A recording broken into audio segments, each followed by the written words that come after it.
Good evening, class. Tonight we're going to look at logarithmic function graphs. So to understand a logarithmic function graph, let's go ahead and look at an exponential function of y equals 10 to the x. Let's plot these points. So choosing our normal x values, we have 10 to the negative 2 power, which is 1 over 100. 10 to the negative 1, which is 1/10, 10 to the 0, 10 to the first, and 10 to the second.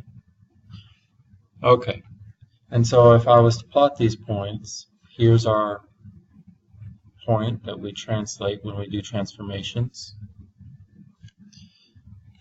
And then we have 110. Let's just, I guess I probably should have went up by 2's. But 1, 2, 3, 4, 5, 6, 7, 8, 9, 10. There we go. 110, and then negative 1, 1/10. So it's going to look a little something like this.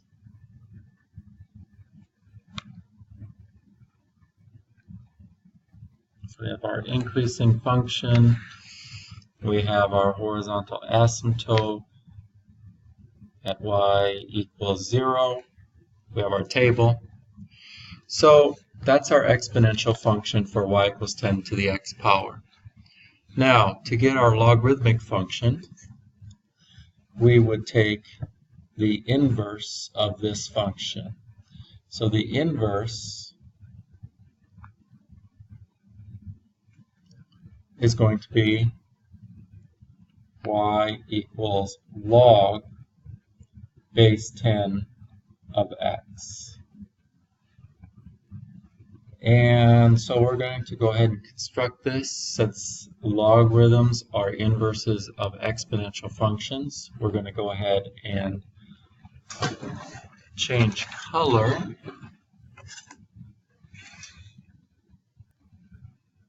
Okay, so we're going to go ahead and, so for inverses, we switch the x and the y. So here, when y is negative 2, so we switch the x and the y, and we're going to switch this coordinate as well. Switching the next coordinate.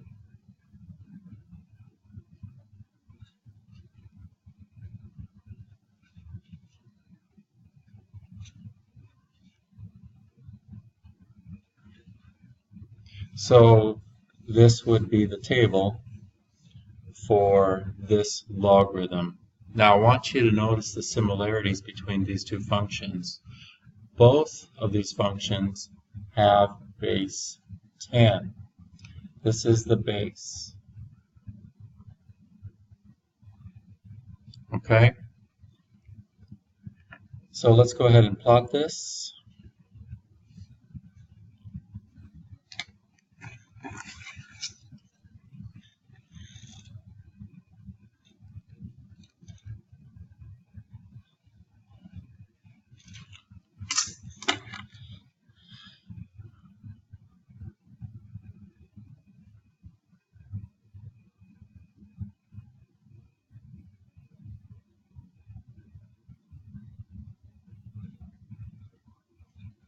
Okay, and this is what the graph of a logarithmic function is going to look like.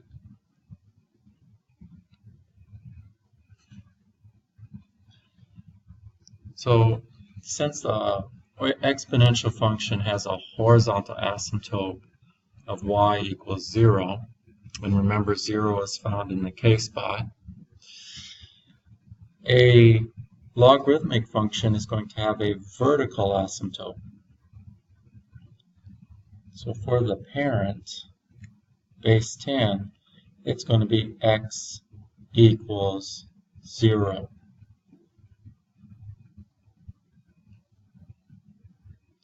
And this is going to correspond to the h parameter. Sorry about that. X equals 0, that's our vertical asymptote. x equals 0 for vertical lines because their slope is undefined and it's corresponding to h, whereas the horizontal asymptote corresponded to k. So now, what do we do next? Well, now that we know what a parent looks like, and basically all the parents look very similar to this one, except they're off just a little bit with all these numbers. This is going to be the point that we translate.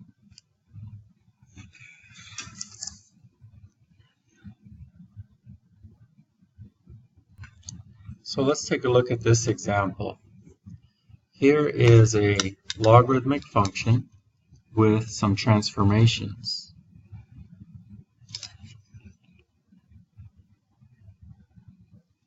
Now, one thing I want you to notice about this log is that the base is not identified.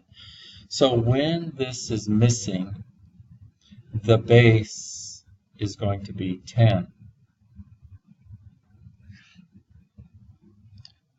In other instances, for example, you may have a log base 2. Just depends on the base. But if this number is missing in this subscript area here, it's going to be a 10. Now, I wrote the 10 in here, but I didn't need to. Now, when it is log base 10, this is called a common logarithm. And most calculators are set up to do log base 10. And now the newer, fancier ones can do any base. So how do we graph this by hand? Well, first of all, we're going to take the point 1, 0. This is our translating point. That's our point that we're going to translate. So first of all, we need to find out where h and k is. So by now, hopefully you realize that h is always going to be associated with x, and it's going to always be the opposite. So this would be 3 units to the right.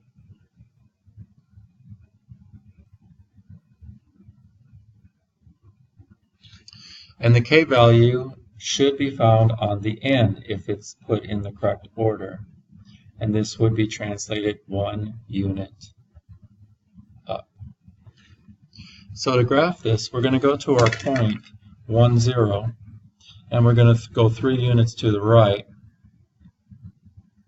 and we're going to go 1 unit up. Now, our vertical asymptote, remember, is associated with h. So our new vertical asymptote is going to be x equals 3. So we're going to go 1, 2, 3. Now we're just going to sketch these for now. We're not going to use our calculator for this right now. We're just sketching it. So you have to know what the parent looks like. So notice it goes along the vertical asymptote. It's getting closer and closer and closer, but it never crosses it or touches it. And it's going to go through our translating point, and then it's going to curve over very sharply, more sharp than a square root function. So to draw this, again, we go along our vertical asymptote, through our point that we translated, and real sharp to the right. Not quite flat, but real sharp. Now there is not a horizontal asymptote here, just so you know. There is only a vertical asymptote. And in this case, our vertical asymptote is x equals 3. Remember, vertical lines are undefined, and they begin with the letter x. Horizontal asymptotes have a slope of 0, and we write it like this, y equals 0.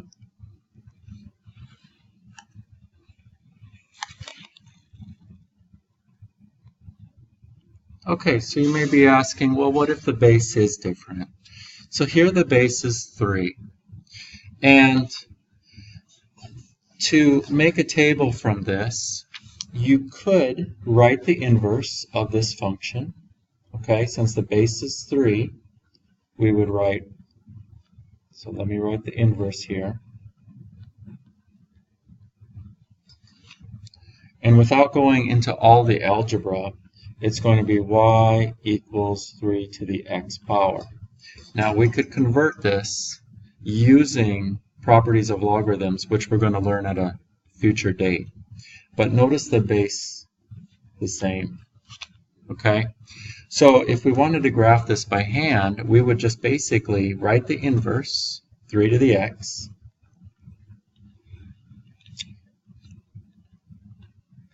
and then calculate the table for the exponential function. And hopefully we can quickly do this in our heads now, if we've learned this material. And then, of course, to get the inverse table, we would switch the x and the y.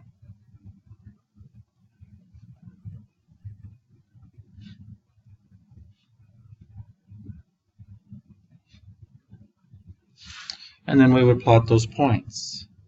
So we have 1, 0. There's our translating point. And since, you know, this is a parent, again, since it's a parent, we're just going to go along that vertical asymptote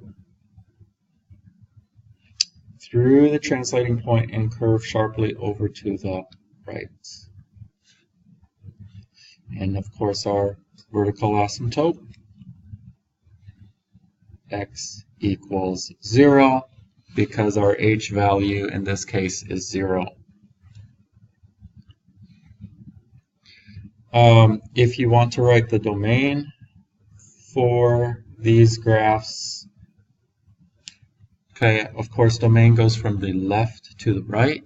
Using interval notation, this graph is approaching 0 on the left, and it's going to infinity on the right. And so since it doesn't ever get to 0, we're going to use a parentheses, and you can never get to infinity. Range. There is, it goes down infinitely, and it's going to go up infinitely. Even though it's ever so gradual in its increase, it's still going to go up infinitely. So down infinitely, lowest to highest. Okay, well, we're approaching 13 minutes, so I think that's probably enough of this for tonight. I hope you guys are having a good evening, and I'll see you in class tomorrow.